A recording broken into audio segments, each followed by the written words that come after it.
We are listening, and the presentation is now visible to our friends. So the first slide with an H2, green H2, visible now.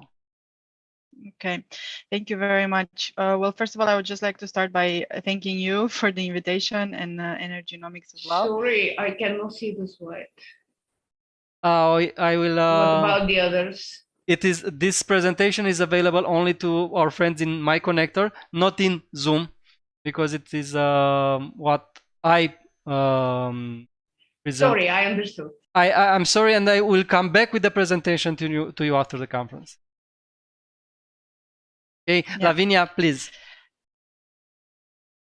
Thank you very much. So as Gabriel was mentioning, I would just like to present today or discuss a little bit about this idea of a book that one energy consultant had, Eric Raku, and basically whereby he saw, and we also saw, that there are so many projects in hydrogen taking place in Europe and abroad, of course. And we were basically wondering and, trying to put our imagination to work and see how can the world actually look like in 20, 30 years from now, and try to understand if all these projects that are currently, under development or at a feasibility study or even conceptual study or stage, if these can actually improve our environment a little bit. And so basically the book is called Touching Hydrogen Future. And it's been written, right, with the idea to educate and inspire, if you want, the next generation to embrace and develop further these hydrogen technologies. And I think we have 28 chapters, and one of them is actually focused on Romania. And I have written the one on Romania, and I presented there basically a new topic, Romania, if you want, a country that in 2040 has won the decarbonization race, a country that has managed to bank on all the resources that it has, a country that has finally managed to fulfill its potential, because why not? We always go to conferences, and in all the discussions, even with our governing authorities, we mention actually maybe obsessively how many resources Romania has, both geographical and talent-wise. Ioan was mentioning earlier that they are working hard at the Polytechnic University in Bucharest to train new talent and to make sure that we do have the specialists that we need in Romania. And it is my firm belief that we do have them. We have the geographical resources, but we just need maybe a little bit of will and structure. And so in this chapter, starting from the get-go and from what's been happening in the country, I was actually mentioning that from my perspective, and maybe you want to go to the next slides, to the one actually with the map, Gabriel. Yes. I was just mentioning that the most important step from my perspective would be just to have a clear regulatory environment and legislative framework. And from that moment on, if we manage to get this right, then things should be able to fall into place. Because I think also, Ioan was also mentioning earlier, right, that hydrogen is a little bit as a chessboard, and then hydrogen will come into place and will become part of the energy mix of Romania.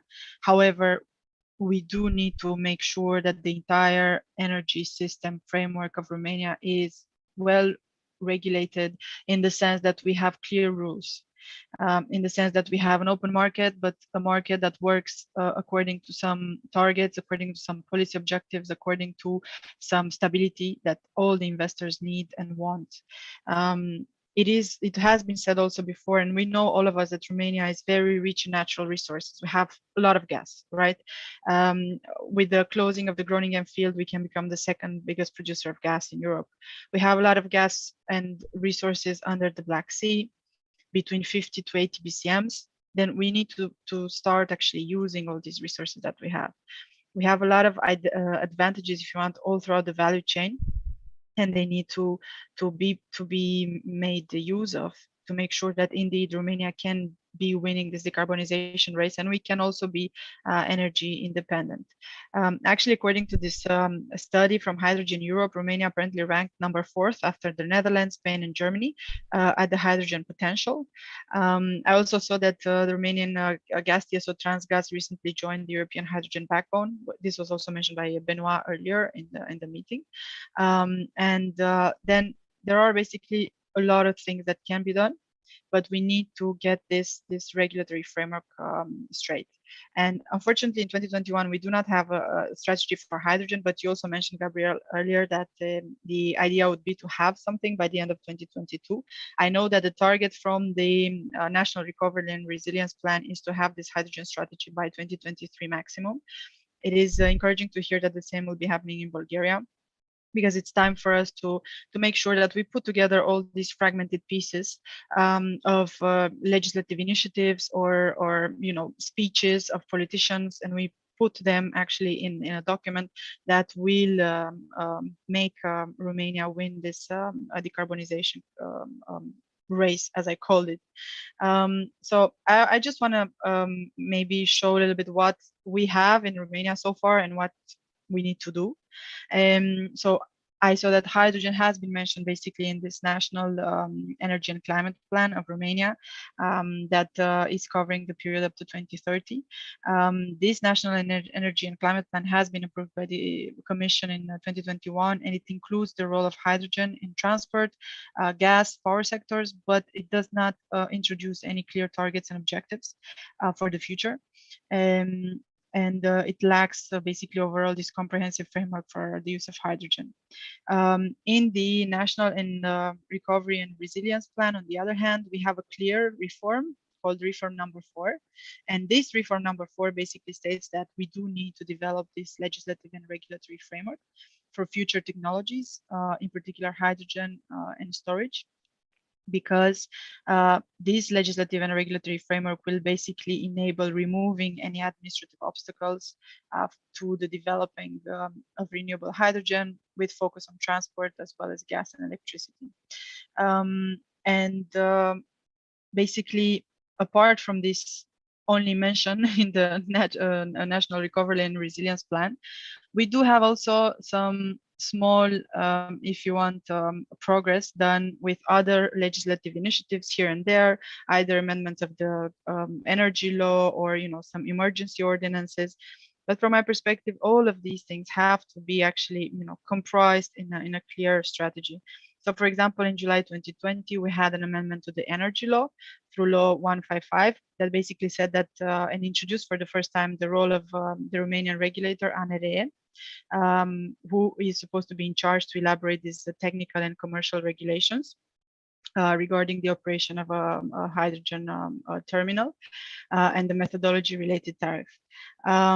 Basically, in addition, ANRE also has prerogatives, if you want, to establish conditions and standards for the injection of hydrogen into the natural gas network.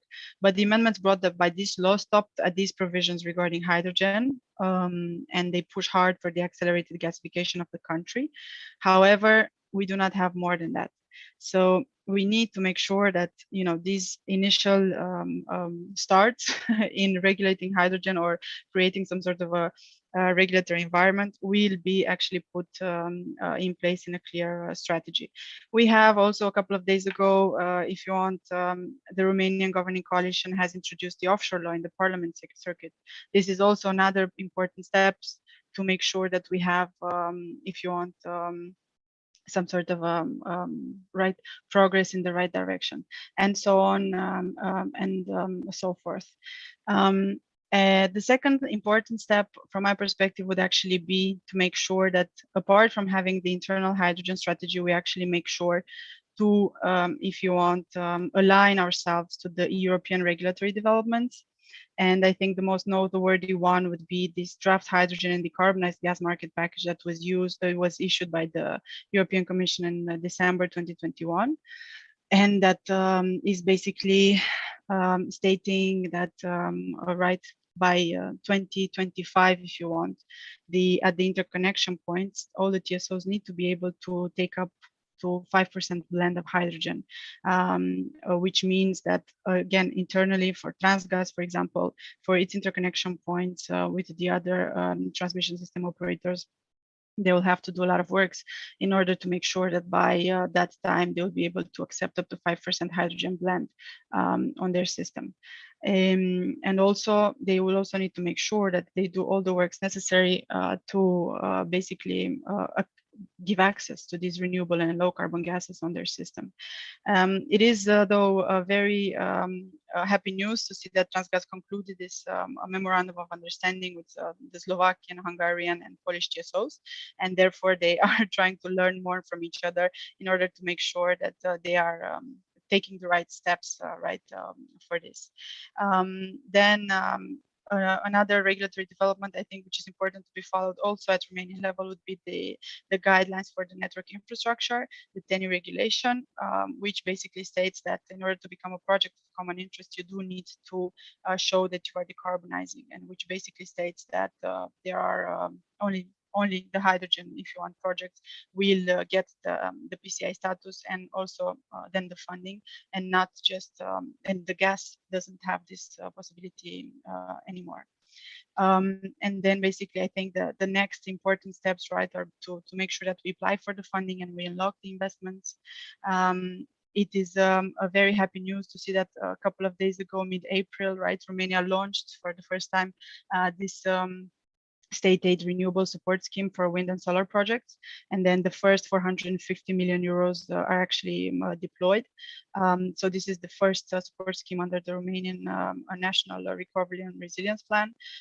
And a lot of other money will follow up to 29.2, right, in loans and funds. But we need to make sure that we do apply, and we need to make sure that we are actually, if you want, using this money.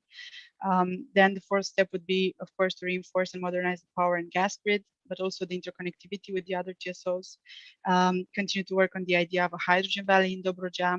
Remain colorblind on clean hydrogen, because we do have so much gas that we do need to use this possibility of producing, if you want, blue hydrogen in order to make our green hydrogen competitive. We need to continue working to give access to energy to the rural areas, and to make sure that we heat our homes with some other source of energy apart from biomass. And lastly, I think that we do need to make sure that we leave nobody behind, and we enable this just energy transition in the coal-intensive regions of Romania. We all know which one are those. I'm not sure I took up all the time, and I went really quickly through all these steps that are envisaged. They're all basically developed upon in the book, and the book is very free to download from the website, which is also shown on these slides. But I think the message that I wanted to convey here is that we do need to have a clear regulatory environment, and from that moment on, if we have that and we make sure that all the actors and stakeholders know what are their obligations, then this is the first and most important step towards the future, and towards making sure that hydrogen is used in Romania according to the European standards as well. And I do think that this can also be our chance to make ourselves, if you want, to become this decarbonization hub and this hydrogen hub, and this, to fulfill our potential. Thank you. And I think this was, the last, the last idea that I wanted to share with you now.